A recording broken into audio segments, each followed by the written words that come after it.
नमस्कार. अडीच्या बातमीपत्रात मी मंजिरी मराठे आपलं स्वागत करते. सुरुवातीला एक नजर ठळक बातम्यांवर. छगन भुजबळ यांचे जवळचे सहकारी चार्टर्ड अकाउंटंट सुनील नाईक यांना अटक. पंकज भुजबळसह 28 जणांविरुद्ध अजामीनपात्र वॉरंट जारी. नीट रद्द करण्यासंदर्भात महाराष्ट्रानं दाखल केलेल्या याचिकेवर सर्वोच्च न्यायालयात आज होणार सुनावणी. MST CET परीक्षा राज्यात आजपासून सुरू.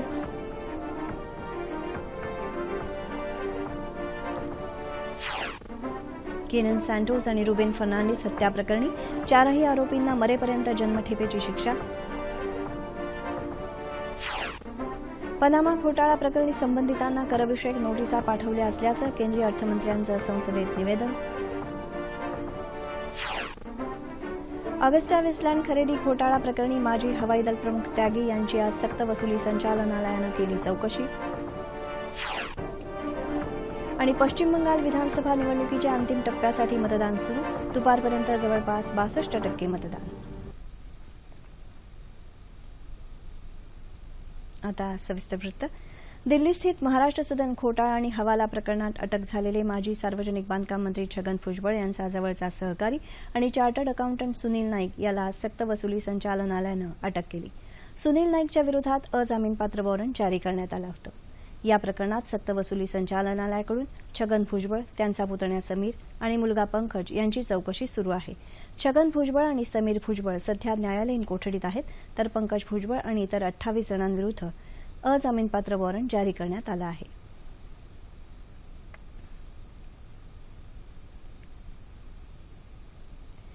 वैद्यकीय तसंच दंतवैद्यकीय अभ्यासक्रमांसाठी राज्यनिहाय स्वतंत्र प्रवेश परीक्षा घेऊ द्यावी अशी मागणी करणाऱ्या याचिकेवर आज सर्वोच्च न्यायालयात सुनावणी होणार आहे. महाराष्ट्रात या प्रवेशासाठी घेण्यात येणाऱ्या परीक्षेचा अभ्यासक्रम आणि देशात या प्रवेशांसाठी घेण्यात येत असलेल्या नीट या सामायिक परीक्षेचा अभ्यासक्रम यामध्ये फरक असल्यामुळे विद्यार्थ्यांना हे त्रासदायक ठरणार असल्याचं महाराष्ट्रासह इतरही राज्यांचं म्हणणं आहे. त्यामुळे यावर्षी स्वतंत्र परीक्षा घ्यायला परवानगी द्यावी असं याचिकाकर्त्यांचं म्हणणं आहे. यासंदर्भात केंद्रीय आरोग्य मंत्रालय आणि MSCI अर्थात भारतीय वैद्यक परिषदेला आपली बाजू मांडण्यासाठी न्यायालयानं आजपर्यंतचा वेळ दिला होता. राज्यातल्या सर्व सरकारी आणि खासगी महाविद्यालयांमधल्या वैद्यकीय अभियांत्रिकी आणि औषध निर्माणशास्त्र अभ्यासक्रमांच्या 2016-17 या शैक्षणिक वर्षासाठीच्या प्रवेशाकरता सामायिक प्रवेश परीक्षा म्हणजेच MST CET घ्यायला आज परीक्षा होत आहे. राज्यातल्या 36 जिल्ह्यांमध्ये ही परीक्षा होत असून 4 लाखांहून अधिक विद्यार्थी ही परीक्षा देत आहेत.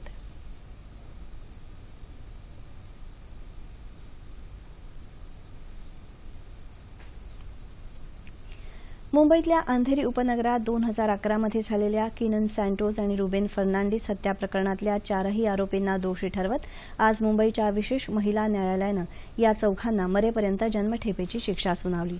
जितेंद्र राणा, सतीश, सुनील आणि दीपक अशी या चौघांची नावं असून त्यांनी 20 ऑक्टोबर 2011 रोजी कीनन आणि त्याचा मित्र रुबेनची हत्या केली होती. आपल्या मैत्रिणीच्या छेडछाडीला विरोध करणाऱ्या कीनन आणि रुबेनवर या चौघांनी धारदार शस्त्रांनी अंधेरी इथं भर रस्त्यात हल्ला केला होता. त्यात कीननचा जागीच मृत्यू झाला तर रुबेनचा रुग्णालयात उपचारांदरम्यान 10 दिवसांनी मृत्यू झाला होता.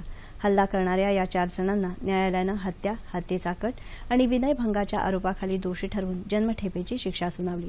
यासंदर्भात विशेष सरकारी वकील उज्ज्वल निकम यांनी माहिती दिली.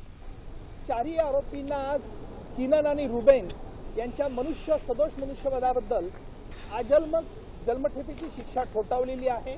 त्याचप्रमाणे त्या तरुण मुलीचा विनयभंग केल्यामुळे तिच्याबद्दल 2 वर्षाची शिक्षा ठोठावली आहे. त्याचप्रमाणे चाकू घेऊन मुंबईसारख्या नोटिफाईड एरियामध्ये हत्याबंद चाकू बाळगला त्याखाली देखील त्यांना शिक्षा ठोठावली आहे आणि दंड देखील त्यांना ठोठावलेला आहे.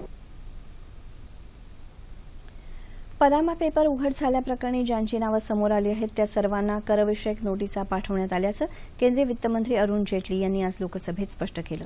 2016च्या वित्त विधेयकावरच्या चर्चेला ते उत्तर देत होते. सोन्यावरती लावण्यात आलेला 1% अबकारी कर मागे घेतला जाणार नाही असंही त्यांनी सांगितलं. बँकांच्या अनुत्पादित मालमत्ता हा चिंतेचा विषय असल्याचं सांगून बँकांमध्ये अधिक भांडवल घालण्यात येत असल्याचं ते म्हणाले. अनुत्पादित मालमत्ता लपवणं हा या समस्येवरचा उपाय नाही असं सांगून ताळेबंदामध्ये या अनुत्पादित मालमत्तांचं प्रतिबिंब दिसलं पाहिजे असं जेटली म्हणाले. यंदा चांगला पाऊस होण्याचा अंदाज आहे, त्यामुळे आर्थिक विकासाला चालना मिळेल असं त्यांनी सांगितलं. 2016चं हे वित्त विधेयक सदनात मंजूर करण्यात आलं. देशाच्या अनेक भागात तीव्र पाणी टंचाई असल्यामुळे अनेक औष्णिक वीज निर्मिती प्रकल्पात उत्पादन थांबावं लागल्याची माहिती केंद्रीय ऊर्जा मंत्री पियुष गोयल यांनी लोकसभेत दिली. राज्यसभेत काँग्रेसचे आनंद शर्मा यांनी ऑगस्टा वेस्टलँड हेलिकॉप्टर प्रकरणी भाजपा सदस्य सुब्रमण्यम स्वामी यांना सीबीआय आणि सक्तवसुली संचालनालयाच्या गोपनीय फाईल्समधली माहिती कशी मिळाली असा प्रश्न उपस्थित केला.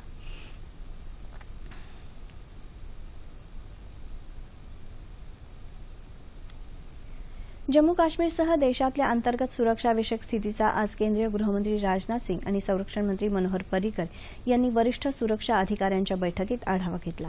या उच्चस्तरीय बैठकीत देशाच्या सीमावर्ती भागातल्या आणि पाणथळ जमीन क्षेत्रातल्या स्थितीबाबत चर्चा झाली.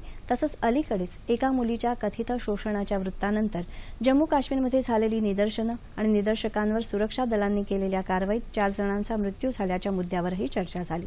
राष्ट्रीय सुरक्षा सल्लागार अजित डोवाल, लष्कर प्रमुख दलबीर सिंग सुहाग आणि केंद्रीय गुप्तचर विभागाचे संचालक दिनेश्वर शर्मा या बैठकीला उपस्थित होते. देशातल्या या घडामोडींची आणि संवेदनशील भागात वाढवलेल्या सुरक्षा उपाययोजनांची माहिती त्यांनी यावेळी उपस्थितांना दिली. केंद्रीय गृहसचिव राजीव महर्षी आणि इतर वरिष्ठ अधिकारी या बैठकीला उपस्थित होते. वक्फ बोर्डाच्या ज्या स्थावर मालमत्तांची विक्री अथवा हस्तांतरण केंद्रीय वक्फ कायद्याला अनुसरून नाही आणि अवैधरित्या करण्यात आलं आहे, अशा मालमत्ता परत घेण्याचे निर्देश राज्याच्या महसूल विभागानं दिले आहेत. या परत घेण्यात आलेल्या मालमत्तेची वक्फ संस्थेच्या नावानं पुन्हा नोंदणी करावी असंही या निर्देशात म्हटलं आहे. ऑगस्टा वेस्टलँड हेलिकॉप्टर खरेदी प्रकरणी माजी हवाई दल प्रमुख SP त्यागी यांची आज सक्तवसुली संचालनालयानं चौकशी केली. सक्तवसुली संचालनालयाकडून त्यागी यांची प्रथमच चौकशी होत आहे. Prevention of money laundering act अर्थात हवाला प्रतिबंधक कायद्याअंतर्गत त्यागी यांचा जबाब नोंदवला गेला. याच प्रकरणात गेले 3 दिवस त्यागी यांची सीबीआयकडूनही चौकशी झाली आहे. ऑगस्टा वेस्टलँड हेलिकॉप्टर खरेदी प्रकरणी इटलीतल्या एका न्यायालयानं नुकत्याच दिलेल्या निकालाच्या पार्श्वभूमीवर त्यागी यांची चौकशी सुरू आहे.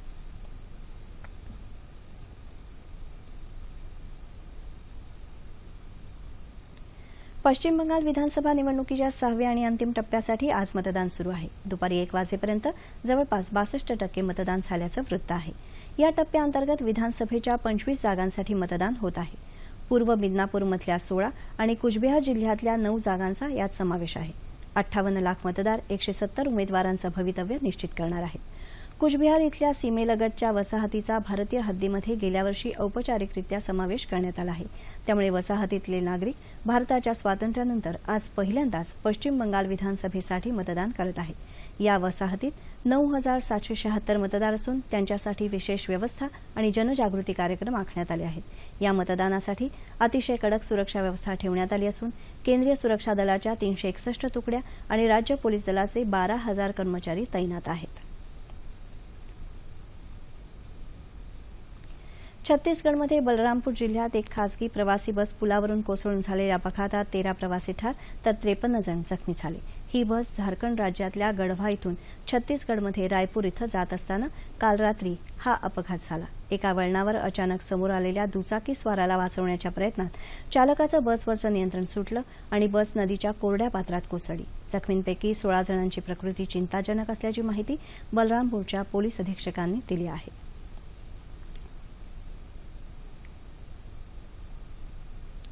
पंढरपूर इथल्या चंद्रभागा नवीकरण करण्यासाठी शासनानं नमामी चंद्रभागा हा महत्वाचा प्रकल्प हाती घेतला आहे. याबाबतचा आराखडा तयार करण्यासाठी देशातल्या तज्ज्ञांची लवकरच पंढरपूर इथं परिषद घेण्यात येईल अशी माहिती वित्तमंत्री सुधीर मुनगंटीवार यांनी दिली. पंढरपूर इथं नमामी चंद्रभागा अभियानासंबंधी आयोजित बैठकीत ते बोलत होते. या परिषदेसाठी मुख्यमंत्री देवेंद्र फडणवीस आणि केंद्रीय मंत्री प्रकाश जावडेकर यांनाही निमंत्रित करणार असल्याचं त्यांनी सांगितलं. या प्रकल्पासाठीच्या कायदेशीर तरतुदीचा विचार करून आराखडा तयार केला जाईल असं ते म्हणाले. नदी शुद्धीकरणासाठी जगभरातले विठ्ठलप्रेमी तसंच तज्ज्ञांच्या सूचना जाणून घेण्यासाठी संकेतस्थळ तयार केलं जाईल अशी माहिती त्यांनी दिली. इंदापूर आणि दौंड इथले 3 लाख नागरिक आणि जनावरांच्या पिण्याच्या पाण्याचा मोठा प्रश्न निर्माण झाल्यानं खडकवासला धरणातून पाणी सोडण्याचा निर्णय घेतल्याचं पुण्याचे पालकमंत्री गिरीश बापट यांनी सांगितलं. ते आज पुण्यात पत्रकार परिषदेत बोलत होते. पिण्याच्या पाण्याला प्राधान्य आणि मानवतेच्या भूमिकेतून हा निर्णय घेतल्याचं ते म्हणाले. पुण्यात गेले कित्येक महिने एक दिवसाआड पाणीपुरवठा होत आहे. अशा परिस्थितीत धरणातलं पाणी दौंड आणि इंदापूरला देण्याच्या निर्णयावर मनसे, शिवसेना आणि इतरांकडूनही टीका झाली. या पार्श्वभूमीवर बापट यांनी भूमिका स्पष्ट केली. दौंड आणि इंदापूरला देण्यात येणारं पाणी मृत साठ्यामधलं आहे, त्यामुळे पुण्यातल्या पाणी वितरणावर याचा परिणाम अपेक्षित नाही. पाऊस उशिरा आला तरीही ऑगस्टच्या पहिल्या आठवड्यापर्यंत सध्याचं पाणी पुरणार असल्याचं ते म्हणाले. पाण्याविषयीचा निर्णय जिल्हाधिकारी घेतात. स्थानिक आमदार, महापौर, महापालिका आयुक्त, लोकप्रतिनिधी यांच्या समवेत झालेल्या बैठकीमध्ये विचारविनिमय करून पाणी सोडण्याचा निर्णय घेण्यात आला. आपल्या एकट्याचा हा निर्णय नसल्याचं बापट यांनी स्पष्ट केलं. दरम्यान खडकवासला धरणातून दौंड आणि इंदापूरला पाणी सोडण्याच्या निर्णयाला काँग्रेस, राष्ट्रवादी काँग्रेस, मनसेबरोबरच शिवसेनेनंही विरोध दर्शवला आहे. पाणी सोडण्याच्या निर्णयाविरोधात नागरिकांच्या सह्यांचं निवेदन मुख्यमंत्री देवेंद्र फडणवीस यांच्याकडे पाठवण्यात येणार असल्याचं शिवसेनेचे पुणे शहर अध्यक्ष विनायक निमण यांनी सांगितलं. वर्धा जिल्ह्यातल्या महात्मा गांधी ग्रामीण औद्योगिकीकरण संस्थेत शहरी तसंच ग्रामीण भागातल्या युवकांना व्यवसायाभिमुख प्रशिक्षण दिलं जातं. केंद्रीय सूक्ष्म लघु उद्यम मंत्रालयाच्या वतीनं हा प्रशिक्षण कार्यक्रम राबवला जात आहे. शहरी तसंच ग्रामीण भागातल्या युवा वर्गाला रोजगार मिळावा या दृष्टीनं त्यांना आवडीनुरूप व्यवसाय सुरू करता येण्यासाठी महात्मा गांधी ग्रामीण औद्योगिकीकरण संस्थेत प्रशिक्षण दिलं जातं. या संस्थेत जैव प्रसंस्करण आणि वनौषधी, ग्रामीण शिल्पकला, अभियांत्रिकी, खादी तसंच वस्त्रनिर्माण, रासायनिक ग्रामोद्योग, ऊर्जा व्यवस्थापन आदीशी संबंधित प्रशिक्षण देतात.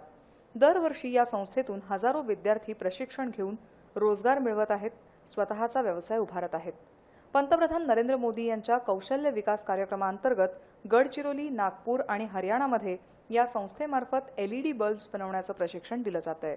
पंतप्रधानांनी जी अपील केलेली आहे, सौर ऊर्जेचा वापर, सोलर बल्बचा वापर, सोलर लॅम्पचा वापर, तर आम्ही या ठिकाणी मुला-मुलींना 1 महिन्याचं आणि किंवा 15 दिवसाचं जे ITI ट्रेड असतील, MCVC असतील ते 15 दिवसात शिकतात.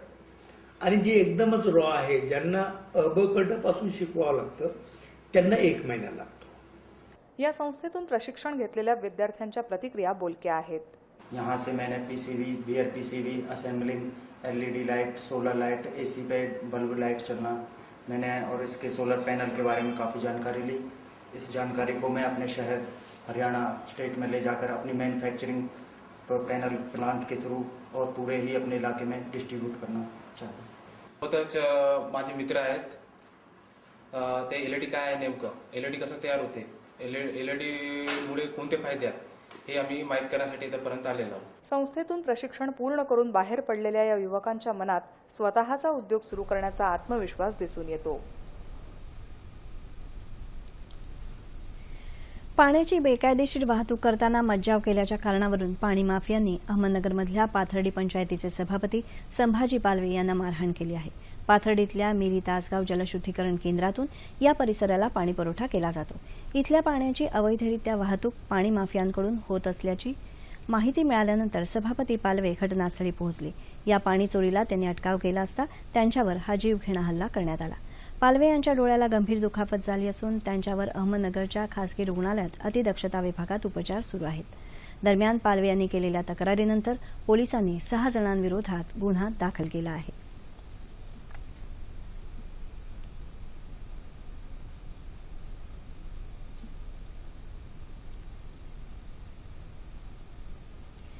प्रशासनात काम करत असताना भावना चांगल्या ठेवल्या तर समाजाची आणि पर्यायानं देशाची प्रगती आपोआप होईल असं मत महाराष्ट्र राज्य अल्पसंख्याक आयोगाचे अध्यक्ष मोहम्मद हुसेन खान यांनी व्यक्त केलं.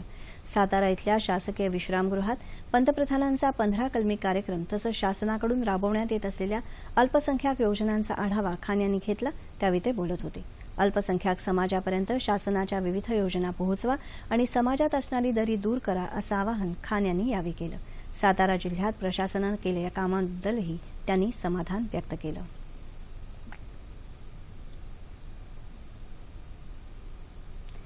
डिजिटल इंडियाच्या धर्तीवर राज्यात नुकतीच डिजिटल ग्राम ही योजना मुख्यमंत्री देवेंद्र फडणवीस यांनी सुरू केली. नागपूर जिल्ह्यापासून सुरू झालेल्या या योजनेची पुढल्या 3 वर्षात व्याप्ती वाढवून राज्यातल्या सर्व ग्रामपंचायतींना डिजिटल करण्याचा शासनाचा संकल्प आहे.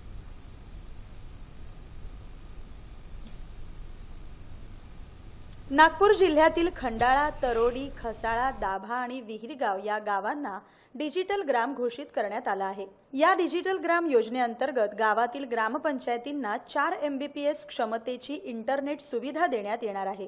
आमच्या गावात जेही काही घडेल ते नेटनी सर्व लोकांना कळेल। आमचा ग्रामपंचायतचा फायदा असा आहे की आम्हाला कोणत्याही गोष्टी माहिती करायचं असेल तर आम्ही इंटरनेटवर माहिती करू। सोबतच गावातील जिल्हा परिषद शाळा, प्राथमिक आरोग्य केंद्र आणि नागरिकांना वायफाय सुविधा मिळणार आहे। याबरोबरच ग्रामपंचायतींमध्ये व्हिडिओ कॉन्फरन्सिंगची सोय देण्यात येणार आहे। या डिजिटल ग्राम योजनेमुळे गावातील नागरिकांना प्रशासनिक कामामध्ये गती लाभणार असून त्यांचा शहरात चक्रा मारण्याचा त्रासही वाचणार आहे। आम्हाला शहरामध्ये जाऊन धावपळ न करता सर्व डॉक्युमेंट पद्धतीचे जे काही आहे ते आम्हाला इथूनच सर्व माहिती मिळणार आणि आमचे जे काही डॉक्युमेंट आहे ते सर्व आम्हाला या ग्रामपंचायतमधून उपलब्ध होतील। गावातील शेतकरी आणि शेतमजुरांना डिजिटल मार्केट संकल्पनेअंतर्गत शेतीमालाचे बाजारभाव तसंच शेती उपयोगी नवीन तंत्रज्ञान आदीची माहिती मिळणार आहे। डिजिटल ग्राम योजनेमुळे डिजिटल हायवे संकल्पनेअंतर्गत आरोग्य केंद्र थेट मुंबईच्या जे रुग्णालयाशी जोडण्यात आल्यानं योग्य त्या प्राथमिक आरोग्य सुविधेसोबतच योग्य तो लाभ नागरिकांना मिळणार आहे। डॉक्टरनी जे औषध दिल्याच्या नंतर त्यांना जे वाटत होतं का आमच्या त्या फुफ्फुसामध्ये जो आजार आहे की जे छिद्र पडलं आहे तर त्यांना जे हॉस्पिटल कोणती औषध ट्रीटमेंट करता येईल ते डायरेक्ट संवाद त्याने साधून इथून करून दिला होता। हा एक सर्वात मोठा फायदा आहे। या व्यतिरिक्त गावातील विद्यार्थी आणि बेरोजगारांनाही या योजनेचा लाभ होणार आहे। डिजिटल ग्राम योजनेमुळे गावातील प्रशासन अधिक लोकाभिमुख आणि गतिमान होऊन प्रत्येक गावाच्या विकासाला मजबूत करतील असा विश्वास ग्रामस्थांना वाटत आहे। सोबतच सरकारने येत्या ऑगस्ट पर्यंत नागपूर जिल्ह्यातल्या 776 ग्रामपंचायतींना डिजिटल ग्राम करण्याचा संकल्प सोडल्यानं लवकरच नागपूर जिल्हा हा पूर्ण विकसित खेड्यांचा जिल्हा होईल असाही त्यांचा विश्वास आहे। जागतिक व्यंगचित्र दिनानिमित्त पुण्यातल्या बाळासाहेब ठाकरे कला दालनात साहित्यवेद प्रतिष्ठानच्या वतीनं नामवंत व्यंगचित्रकारांच्या चित्रांचं प्रदर्शन भरवण्यात आलं आहे। 2 दिवसीय प्रदर्शनाचं उद्घाटन साहित्यिक श्रीपाल सबनीस यांच्या हस्ते आज झालं। या प्रदर्शनामध्ये विविध राजकीय, साहित्यिक, वाहतूक अशा गोष्टींवर भाष्य करणारी RK लक्ष्मण, बाळासाहेब ठाकरे आणि श्री फडणीस यांनी काढलेली व्यंगचित्र पुणेकरांना पाहायला मिळणार आहेत। बाळासाहेबांनी राजकारण आणि कला या 2 गोष्टी वेगवेगळ्या ठेवल्या, मात्र व्यंगचित्रांच्या माध्यमातून त्यांनी राजकारणावर भाष्य केलं। अशा बाळासाहेबांची आणि RK लक्ष्मण यांची व्यंगचित्र नागरिकांना विचार करायला लावणारी आहेत असं मत सबनीस यांनी यावेळी व्यक्त केलं।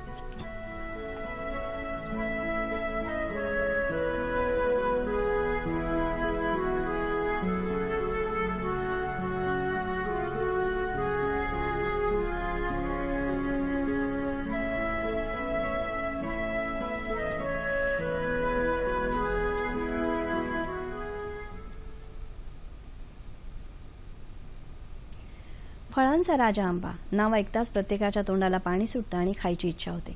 मात्र प्रत्येकाची ही इच्छा पूर्ण होतेच असं नाही। समाजातल्या अशा काही वंचित दिव्यांग मुलांसाठी पुण्यातल्या एका संस्थेनं पुढाकार घेतला आणि चक्क आंबे खाण्याची स्पर्धा आयोजित केली।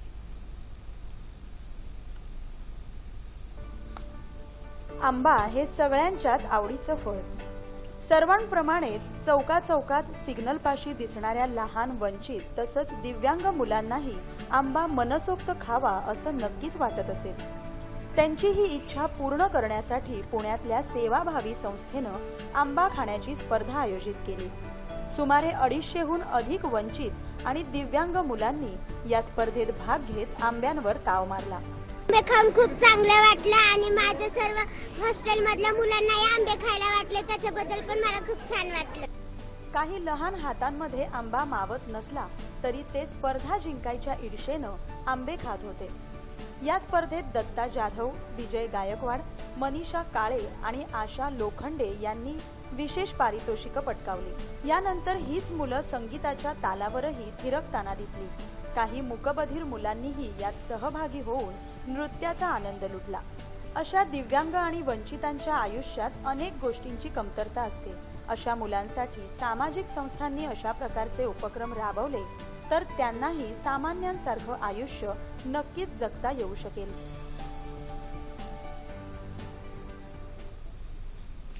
मानदेशाचं श्रद्धास्थान असलेल्या सांगली जिल्ह्यातल्या खरसुंडी देवस्थानच्या सिद्धनाथ यात्रेसाठी लाखो भाविकांनी गर्दी केली होती. या यात्रेतील सासनकाठीच्या मुख्य सोहळ्याला राज्यासह आंध्र प्रदेश, कर्नाटक, केरळ, गुजरात या राज्यांमधील भक्तांनी हजेरी लावली. विजापूर गुहागर मार्गावर हेमाडपंथी दगडी बांधकाम असलेल्या पुरातन मंदिराला 700 वर्षांचा इतिहास आहे. या यात्रेच्या अखेरच्या टप्प्यात जनावरांचा मोठा बाजार भरतो. मात्र यंदा पाणी आणि जनावरांच्या चाऱ्याअभावी या यात्रेवर दुष्काळाचं सावट पडल्याचं जाणवत होतं.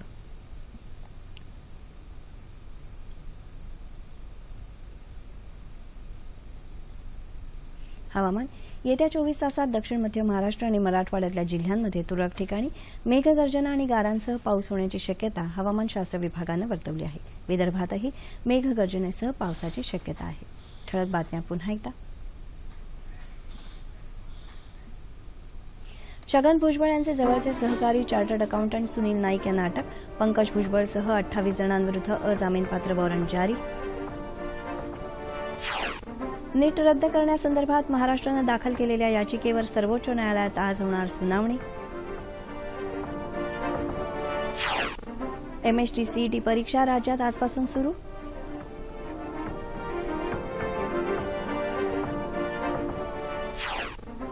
कीनन सँटोस आणि रुबेन फर्नांडिस हत्याप्रकरणी 4ही आरोपींना मरेपर्यंत जन्मठेपेची शिक्षा. पनामा घोटाळा प्रकरणी संबंधितांना करविषयक नोटिसा पाठवल्या असल्याचं केंद्रीय अर्थमंत्र्यांचं संसदेत निवेदन. ऑगस्टा वेस्टलँड खरेदी घोटाळा प्रकरणी माजी हवाई दल प्रमुख त्यागी यांची आज सक्तवसुली संचालनालयानं केली चौकशी.